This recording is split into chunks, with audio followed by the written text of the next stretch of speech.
As a public servant, I am completely financially divested of any conflicts of interest with any healthcare companies, stocks, or lawsuits that I would financially benefit from. I have no financial interest in any litigation, crypto, or similar assets, although I do own some Bitcoin. I have divested all other minor interests as required by the Office of Government Ethics. Secretary Kennedy, are you aware that President Trump's Department of Justice is reportedly investigating United Healthcare for criminal insurance fraud in some of their for-profit health insurance plans, such as Medicare Advantage? I am not aware of that investigation. You are not aware that the Trump Department of Justice is investigating the largest insurance company in America for fraud in Medicare Advantage? No, I am not aware of that, though it does not surprise me. In your submitted testimony, you stated that the Department of Health and Human Services HHS takes seriously its role as responsible stewards of taxpayer dollars. Are you aware that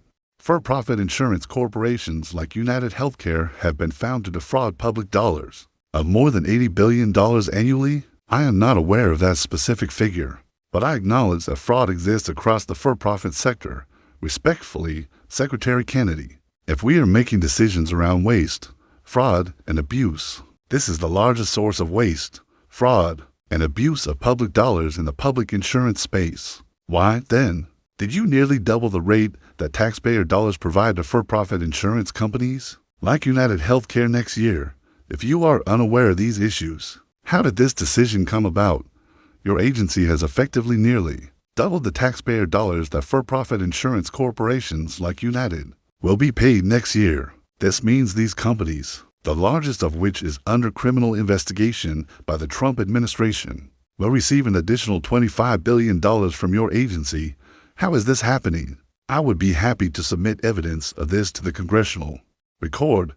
I will enter the CMS press release from April 7, 2025 into the record, which states that Medicare Advantage corporations will now receive a 5.06% increase in payments next year. Under your jurisdiction, Mr. Secretary, this is up from 2.2% without objections from the Biden administration. You are doubling the rate that criminally investigated companies receive. Representative Ocasio-Cortez, thank you for your time and questions.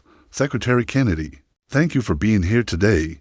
It's not our first time meeting. We met a very long time ago when I was 9 years old in Westchester County at a Riverkeeper event. I remember you speaking about the importance of science and environmental action at that time. Your messages about corporate influence and corruption in government resonate deeply with me, as these are areas I focus on in my work.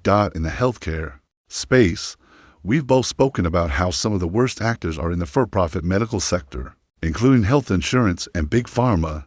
United Healthcare, the largest health insurance company in the country, is one of the worst offenders. They are the largest employer of doctors and own thousands of pharmacies, clinics, surgery centers, home health agencies, and hospice providers. Secretary Kennedy, in your time and research, do you have any objectives or ideas on how to reverse the perverse incentives and abuses happening with big companies and big government that are harming people? At every level of the system, there are perverse incentives that encourage pharmaceutical companies, providers, hospitals, and insurance companies to benefit from increasing the number of sick Americans and the severity of their illnesses. To change this, we need to realign incentives so that people are paid to make patients healthier.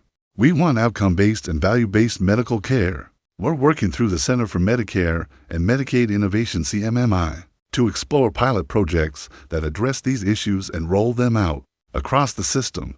We've had meetings this week, including with major insurance companies who also recognize the need for change. However, another significant issue in the United States is the treatment of calories as equal when they are not.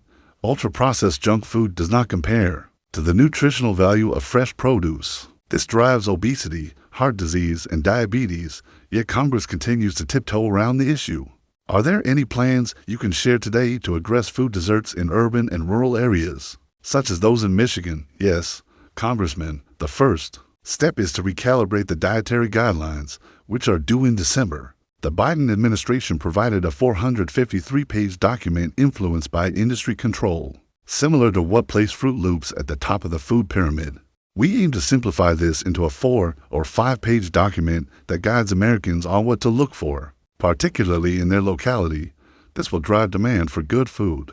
reduce processed foods in school lunch programs, military rations, hospitals, and other institutions, and create markets for healthy food across the country, including in food desserts. Hit the like button, subscribe to the channel to not miss out on top-tier analyzers of politics, and just to see you in the next video where we'll continue exploring showdowns that change how the world sees. Please